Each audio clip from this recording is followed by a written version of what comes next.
అసలు ఎగ్జామ్‌కి కావాల్సిందే మెయిన్ హాల్ టికెట్ కదా! అది ఉంది కదా! అయినా కూడా ఎందుకు హడావిడిగా ఎళ్తున్నాం అని అనుకునే ఉంటారు కదా! సో, ఎందుకెళ్తున్నానో తెలిస్తే మీరు కూడా నవ్వుకుంటారు. మీరే చూసేయండి. ఈ కలర్ పెన్సిల్స్ కోసం అన్నమాట. ఏంటి కలర్ పెన్సిల్స్ ఇప్పుడెందుకు అనుకుంటున్నారా? అవసరం ఉందిలే ఈ ఎగ్జామ్‌లో. అస్సలు లేట్ చేయకుండా ఫాస్ట్‌గా ఎగ్జామ్ రూమ్‌కైతే వెళ్ళిపోదాం. ఇదే అనమాట ఇప్పుడు నేను ఎగ్జామ్ రాయబోయే రూమ్. బట్ ఇంకా మా ఫ్రెండ్స్ రాలేదు కదా! సరే బయట వెయిట్ చేద్దాం. వచ్చాక అందరం కలిసి వెళ్దామని ఎంతసేపు వెయిట్ చేసినా రారయ్యే.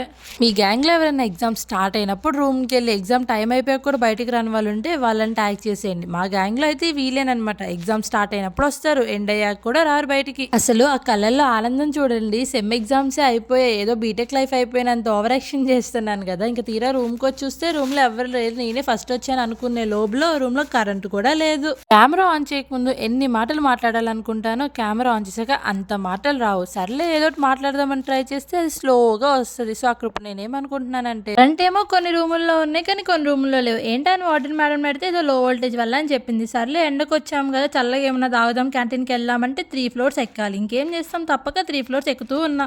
ఐస్ క్రీమ్ తీసుకుందాం అనుకున్నా కానీ మార్నింగ్ నుంచి కరెంట్ లేకపోవడానికి ఐస్ క్రీమ్స్ అన్నీ కరిగిపోయాయంట. ఇంకేం చేసా ఒక మంచి గోలీ సోడా తీసుకొని తాగేసా. ఎన్నిసార్లు తాగినా నాకైతే ఒక డౌట్ క్లియర్ అవ్వట్లేదు. ఈ గోలీని ప్రెస్ చేయగానే కిందకి ఎలా వెళ్తుంది, మళ్ళీ అదే ప్లేస్కి ఎలా రిటర్న్ వస్తుంది, అది మాత్రం అస్సలు అర్థం కావట్లేదు. ఇంకా అదంతా మనకి ఎందుకులే అనేసి ఉన్న కొంచెం కూడా ఫినిష్ చేసేసా.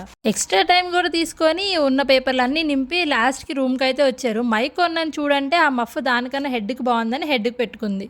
కొన్ని పార్సెల్స్ ఉంటే వెళ్ళి తీసుకొని ఇంకా హాస్టల్కి రిటర్న్ అయిపోతుంటే మాకైతే దారిలో BMW కనిపించింది. చూడడానికి ఏమన్నా ఉందా?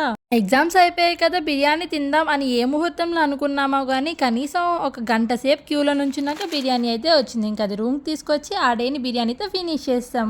ఎగ్జామ్స్ అయిపోయాయి అని ఆనందపడే లోపలనే నాకు ప్రతి పని తలతోక లేకుండానే అవుతాయి. అందులో ఇదొకటి. సరే తినేసి మా హాస్టల్కి వెళ్ళిపోదాం అనేసరికి పెద్ద వర్షం అయితే స్టార్ట్ అయిపోయింది. మా వార్డెన్ మేడం ఏమో లేదమ్మా నువ్వు మన హాస్టల్కి రావాల్సిందే అంది. ఇంకేం చేస్తా అటుపడి ఇటుపడి గొడుగేసుకొని హాస్టల్కి అయితే వచ్చాం. మీరైతే ఛానల్ సబ్స్క్రైబ్ చేసుకోండి.